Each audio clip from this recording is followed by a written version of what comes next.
తెలుస్తోంది Jemimah. Right, thanks for the updates Haribabu. Right, ఇక మనం స్పెషల్ డ్రైవ్ చూస్తున్నాం.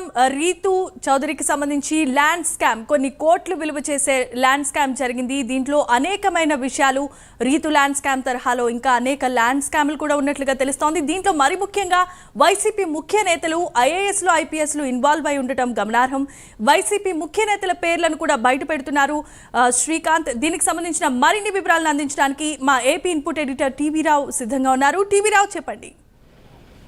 ఎస్జే మేమా రీతు చౌదరికి సంబంధించి ఇబ్రహీంపట్నం ల్యాండ్ స్కామ్ వ్యవహారం బయటికి రావడంతో ఇప్పుడు ప్రధానంగా రీతు పైనే ఈ దృష్టి అంతా కూడా కేంద్రీకరించారు. అయితే దీనికి సంబంధించి కొన్ని రహస్య విచారణలు కూడా కొనసాగుతున్నటువంటి నేపథ్యంలో ఈ రహస్య విచారణలో ఒక రీతునే కాదు, రీతుకు సంబంధించి ఈ చుట్టూతో కూడా చాలామంది దీనిలో కీలక పాత్ర పోషించారనేటటువంటిది వెలుగులోకి వస్తున్నటువంటి సమాచారం. ఇప్పటికి వరకు చూస్తే రీతు చౌదరికి అలాగే శ్రీకాంత్, ఈ చేమకుర్తి శ్రీకాంత్, ఈ ఇరువురి పేర్లు ప్రధానంగా బయటికి వచ్చాయి. ఈ బయటికి వచ్చిన పేర్లలో ఏకంగా ఇక్కడ చెప్పుకునేటటువంటి ప్రధాన అంశాలు కూడా ఏంటంటే, ఒకటి రీతుకు సంబంధించినటువంటి ల్యాండ్ స్కామ్కి సంబంధించిన రహస్యాలు, ఇంకొకటి శ్రీకాంత్ ప్రమేయం, అంతేకాకుండా దీనిలో ఉన్నటువంటి ఐఏఎస్ ఐపీఎస్ల పాత్రతో పాటు నేతలు ఏదైతే మాజీ మంత్రులు ఎమ్మెల్యేలు వారి వారసులు ఇందులో కీలక ప్రధాన పాత్ర పోషించారనేది, ఇంకొకటి ఏకంగా ఉన్నటువంటి రాష్ట్ర వ్యాప్తంగా ఉన్నటువంటి కొన్ని కీలక ప్రాంతాల్లో ఉన్న సబ్ రిజిస్ట్రార్ల అండదండలు చూసుకుని వారి ప్రమేయంతో కూడా ఇక్కడ ప్రధానంగా రిజిస్ట్రేషన్లో కొనసాగాయి అనేటటువంటిది ఇక్కడ ఇంకొక కీలక సమాచారం. మరి ఈ మొత్తాటి మీద మనం విశ్లేషిస్తే ఒకరికి ఒకరు సంబంధాలు ఏదైతే ప్రత్యక్షంగా సంబంధాలు పెట్టుకొని మరీ చేశారు. అయితే ఇందులో మరో కీలక అంశం ఏంటంటే, ఒకరికి తెలియకుండా ఇంకొకరు ఏదైతే ఏకంగా రిజిస్ట్రేషన్లు చేయడం, ఒకరికి తెలియకుండా అసలు తన పేరు మీద రిజిస్ట్రేషన్ చేయబోతున్నది కూడా ఏకంగా అక్కడ ఏదైతే లోకల్గా ఉన్నటువంటి సబ్ రిజిస్ట్రార్ ఆఫీసుకు పలానా లబ్ధిదారులు వెళ్ళే వరకు కూడా తెలియనటువంటి పరిస్థితి. మరి కొన్ని సందర్భాల్లో అయితే ఏకంగా అక్కడ ఉన్నటువంటి ఏదైతే రిజిస్ట్రార్ సంతకాలు పెట్టుకునే టైంలో అప్పటికప్పుడే బెదిరింపులు, అలాగే ఇటువంటి రహస్యంగా ఏదైతే సెటిల్మెంట్లు చేసేసుకొని అప్పటికప్పుడు సంతకాలు అలా హడావడిగా పనులు కానిచ్చినటువంటి సందర్భాలు కూడా ఉన్నాయి. ఈ వ్యవహారాలన్నీ కూడా వెలుగులోకి రావడానికి ప్రధాన కారణం ధర్మ్ సింగ్ అనే ఇబ్రహీంపట్నం సబ్ రిజిస్ట్రార్గా పనిచేసిన ధర్మ్ సింగ్ సీఎం చంద్రబాబు నాయుడుకు లేఖ రాశారు.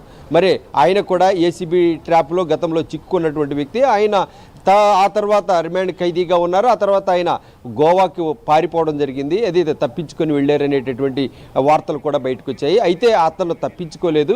ఏకంగా గతంలో ఉన్నటువంటి వైసీపీలోని కొందరు ప్రముఖులు ఆయన్ని కిడ్నాప్ చేసి ఏదైతే గోవాలో ఒక రూమ్లో సెటిల్మెంట్ చేశారు. సెటిల్మెంట్ చేసి కొన్ని రహస్యాలు తీసుకోవడం, అంతేకాకుండా బలవంతంగా ఆయన ప్రమేయం కూడా ఉన్నటువంటి కొన్ని భూములపై ఆయన సంతకాలు కూడా సేకరించారు అనేటటువంటి కథనాలు వెలుగులోకి వచ్చాయి. మరి ఈ నేపథ్యంలో ఈ ఇబ్రహీంపట్నం ఒకటే కాకుండా మళ్ళీ ఏదైతే ఆయన ఇచ్చినటువంటి ఫిర్యాదు మేరకు ప్రాథమిక విచారణ జరిపినటువంటి అధికారుల మధ్య మరింత సమాచారం సేకరించడం జరిగింది. మరి తిరుపతితో పాటుగా కర్నూలు, కడప, విజయవాడ, విశాఖపట్నం, ప్రస్తుతం ఎయిర్పోర్ట్ ఉన్నటువంటి పరిసర ప్రాంతంలో భూములు భయంకరంగా కొనేశారు. అక్కడ కొంతమంది ఇవ్వనటువంటి వారిని లాగేసుకున్నారు.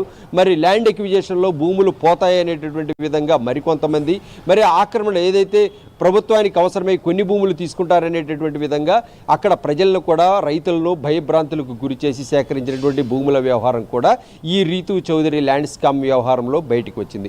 మొత్తం 700 కోట్ల రూపాయల భూములు స్కామ్ జరిగింది. ఈ స్కామ్ మొత్తంలో కూడా ఎవరి పాత్ర ఏంటనే దానిపై కూలంకషంగా ఇక్కడ దర్యాప్తు కొనసాగుతున్నటువంటి క్రమంలో ప్రాథమికంగా గతంలో సీఎంఓ పేషీలో ఉన్నటువంటి కొంతమంది కీలక నేతలతో పాటుగా మరి కొంతమంది ఐఏఎస్ ఐపీఎస్ల పాత్ర ఇందులో ప్రధానంగా వెలుగు చూస్తోంది. మరి ఆ కొంతమంది ఐఏఎస్ ఐపీఎస్లు కూడా నేరుగా ప్రతిరోజు కూడా సీఎంఓ క్యాంపు కార్యాలయానికి అనుసంధానంగా వస్తూ ఉంటారనేటటువంటిది కూడా తెలిసింది. మరి అంతేకాకుండా మరో 2 పేర్లు కూడా వెలుగు చూస్తున్నాయి. మరి వాటిపై వారి పాత్ర ఏ మేరకు ఉందనేటటువంటిది ఇంకా రివీల్ కానిటువంటి అంశం. ఇందులో ఏదైతే కేఎన్ఆర్తో పాటుగా ఏంటంటే భారతీకి సంబంధించినటువంటి ఈ కేఎన్ఆర్ అలాగే వైఎస్ జగన్మోహన్ రెడ్డి తమ్ముడిగా చెప్పుకునే సునీల్, మరి ఇటువంటి వారి ప్రమేయం కూడా ఉందనేటటువంటిది వెలుగులోకి వస్తున్నటువంటి సమాచారం. మరి దీనికి సంబంధించి వారి ప్రత్యక్ష ప్రమేయాన్ని మాత్రం ఎక్కడా కూడా నిర్ధారించలేదు. మరి అంతేకాకుండా ఇక్కడ భారతి ఏదైతే వైఎస్ జగన్మోహన్ రెడ్డి సతీమణి భారతి పేరు చెప్పుకొని వీరంతా కూడా కొంతమంది వైసీపీ నేతలు దందాలు చేశారు అనేటటువంటిది ఈ స్కామ్లో వెలుగు చూస్తున్నటువంటి అంశం. మరి వీరితో పాటుగా ఒక అధికార పార్టీకి సంబంధించినటువంటి గతంలో ఉన్నటువంటి కొంతమంది మాజీ మంత్రులు అలాగే కొంతమంది ఎమ్మెల్యేలు కూడా ఆయా ప్రాంతాల్లో తమ భూమి విలువలను చూసుకొని ఏదైతే ఆయా ప్రాంతాల్లో కూడా కొన్ని సెటిల్మెంట్లు అనేటటువంటి కారణాలైతే ఇతరత్ర వ్యవహారాలకు సంబంధించి మొత్తం కూడా వేరే అనేక మార్గాల్లో ఇవన్నీ కూడా సొంతం చేసుకున్నటువంటి పరిస్థితి. మరి ఈ ల్యాండ్ స్కాములకు సంబంధించి 700 కోట్లు కాదు, అంతకు మించి ఉండొచ్చు అనేటటువంటిది ఏదైతే అన్ని ప్రాంతాల్లో ఒక్క ఇబ్రహీంపట్నం కేంద్రంగానే కొన్ని 100 కోట్ల రూపాయల భూమి స్కామ్ ల్యాండ్ స్కామ్ జరిగిందంటున్నారు. మరి అంతేకాకుండా ఇటువైపు తిరుపతి, కడప, కర్నూలు, విశాఖపట్నం, విజయవాడ అలాగే ఇటువైపు భోగాపురం ఎయిర్పోర్టు సమీపంలో కూడా ఈ భూ కబ్జాలు విపరీతంగా జరిగాయి. ఈ కబ్జాల్లో ఈ ఏదైతే రీతు చౌదరికి సంబంధించినటువంటి ల్యాండ్స్ కూడా కొన్ని చోట్ల ఉన్నాయి అనేటటువంటిది వెలుగులోకి వస్తున్నటువంటి సమాచారం. మరి దీనికి సంబంధించి రీతు చౌదరి భర్తగా చెప్పుకుంటున్నటువంటి చేమకుర్తి శ్రీకాంత్ పాత్ర ఏంటి అని అంటే అతను ఏకంగా ఎవరి పేరు మీద అయితే రిజిస్ట్రేషన్ చేయాలో ఆ బాధ్యతలు నిర్వర్తిస్తున్నారు అనేటటువంటిది ఈ స్కామ్లో వెలుగు చూస్తున్నటువంటి అంశం. మరి ఇక్కడ చూస్తే ఏకంగా రీతు చౌదరి పేరు మీద తనకు ఏదైతే ఎవరైతే భూ యజమానులు ఉన్నారో వారికి సంబంధించినటువంటి రిసార్ట్లు అయితేనేమి, ఏదైతే స్థిరాస్తి భూములైతేనేమి, అలాగే భవనాలు అయితేనేమి, వీటన్నిటినీ కూడా యజమానులకు తెలియకుండా ఏకంగా రిజిస్ట్రేషన్లు చేసేసేటటువంటి ప్రక్రియ అతను యథేచ్ఛగా కొనసాగించారనేటటువంటిది ప్రధాన ఆరోపణ. మరి ఈ వ్యవహారాలన్నిటిలో కూడా A to Z ఇక్కడ మనం చూస్తే కీలకంగా వ్యవహరించింది కొంతమంది ఐఏఎస్ ఐపీఎస్లు, మరికొంతమంది మాజీ మంత్రులు, మాజీ మంత్రుల వారసులు, అలాగే ఎమ్మెల్యేలు, కొంతమంది ఎమ్మెల్యేల వారసులు. వీరితో పాటుగా సబ్ రిజిస్ట్రార్లు ఏ ప్రాంతానికి ఆ ప్రాంతంలో ఉన్నటువంటి సబ్ రిజిస్ట్రార్లని దారికి వస్తే సరే, దారికి రాకపోతే అదిరిచ్చి బెదిరించి ఆ సబ్ రిజిస్ట్రార్లతో పనులు కానించుకోవటం. మరి సబ్ రిజిస్ట్రార్లు కొన్ని చోట్ల అబ్జెక్షన్లు చెప్పినా కూడా వారికి బెదిరింపులే మూల్యంగా చెల్లించుకున్నటువంటి పరిస్థితి. ఇందుకు వైసీపీలోని కొంతమంది నేతలు ఇందులో ప్రధానంగా పాత్ర వహించారు అనేటటువంటిది కూడా వెలుగులోకి వస్తుంది. మరి ఏది ఏమైనా చూస్తే ఒక ఇబ్రహీంపట్నం కేంద్రంగా జరిగినటువంటి ల్యాండ్ స్కామ్ అనేటటువంటిది రాష్ట్ర వ్యాప్తంగా విస్తరించిందనడానికి ఎన్నో ఆధారాలు సాక్ష్యాలు ఇక్కడ కళ్ళకు కడుతున్నాయి.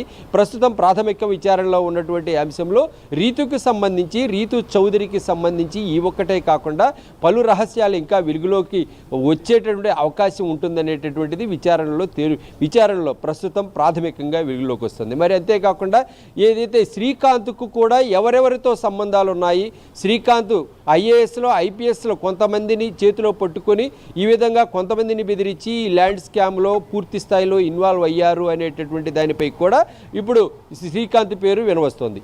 మరి మొత్తం వ్యవహారం చూస్తే ఏదైతే కలెక్టర్ల ఏదైతే కొంతమంది ఐఏఎస్ ఆఫీసర్లు కూడా ఇందులో కీలక సూత్రధారులుగా ఉన్నారు. దీనికి తోడు సబ్ రిజిస్ట్రార్ ఏదైతే ఇంకొక అంశం ఏంటంటే ఇక్కడ మరో కోణం వినిపిస్తుంది ఏంటంటే ధరమ్ సింగ్ ఆయనకు సంబంధించి ఆల్రెడీ ఆయనపై ఏసీబీ కేసు కూడా గతంలో ఉందనేటటువంటిది ఆల్రెడీ వినిపిస్తోంది. మరి ఇప్పటికే ఆయన ఏదైతే కూటమి ప్రభుత్వం అధికారంలో ఉంది, మరి ఇప్పటికే ల్యాండ్ స్కామ్లు చేసినటువంటి వారిని భరతం పట్టేటటువంటి పనిలో ఉన్నటువంటి ఈ ప్రభుత్వాన్ని మెప్పు పొందేందుకు గతంలో ఉన్నటువంటి వైసీపీకి సంబంధించిన కొంతమంది పేర్లు ఏదైతే వైఎస్ భారతి పేరు చెప్పుకొని అలాగే జగన్మోహన్ రెడ్డి పేరు చెప్పుకొని గత ముఖ్యమంత్రి జగన్మోహన్ రెడ్డి పేరు చెప్పుకొని ఈ స్కామ్లన్నీ చేశారు అనేటటువంటి ఆ పేర్లు ఉటంకిస్తున్నారా అనేటువంటి అనుమానాలు కూడా కలుగుతున్నాయి. ఎందుకంటే ధరమ్ సింగ్ అనేటటువంటి వ్యక్తి అప్పట్లో ఇబ్రహీంపట్నం పలుచోట్ల ఆయన సబ్ రిజిస్ట్రార్లుగా చేసిన ఇబ్రహీంపట్నం కేంద్రంగా నడిపినటువంటి భూ స్కాముల్లో కీలక సూత్రధారిగా ఉన్నారనేటటువంటిది కూడా ఇప్పుడు తేటతెల్లమవుతుంది. మరి ఈ నేపథ్యంలో ఆయనపై ఉన్నటువంటి అభియోగాలను తప్పించుకునేందుకు కూటమికి ఇటువంటి ఫిర్యాదు చేశారా అనేటటువంటి దానిపై కూడా తేలాల్సి ఉంది. మరి అయితే కనుక ఆయన ఏ ఉద్దేశంతో చేసినా కూడా ప్రాథమిక విచారణలో మాత్రం ఇప్పటికే దర్యాప్తు కొనసాగుతోంది. ఈ విచారణలో ఇప్పుడు వెలుగులోకి వచ్చినటువంటి వారందరూ కూడా పాత్రధారులుగా ఉన్నారు. మరి వీరిపై ఎవరి పాత్ర ఎంత, ఎవరి స్థాయి ఎంత, ఎవరికి ఎంత ముట్టింది, ఎవరు ఎక్కడెక్కడ దందాలు చేశారు, ఎవరు ఎక్కడెక్కడ ఏ భూముల్లో కొల్లగొట్టారు అనేటటువంటిది ఇంకా మరింత విచారణ జరిపిన తర్వాత తేలాల్సి ఉంది. జేపీమా. Right, thanks for the updates and details. ఇక ఇప్పుడు చూస్తున్న స్పెషల్ డ్రైవ్కి సంబంధించి ఏపీలో సంచలనం సృష్టించిన రీతూ చౌదరి ల్యాండ్ స్కామ్కి సంబంధించి ఇప్పటి వరకు ఎక్స్క్లూజివ్గా మనకి రిపోర్టింగ్ అందించిన గుంటూరు నుంచి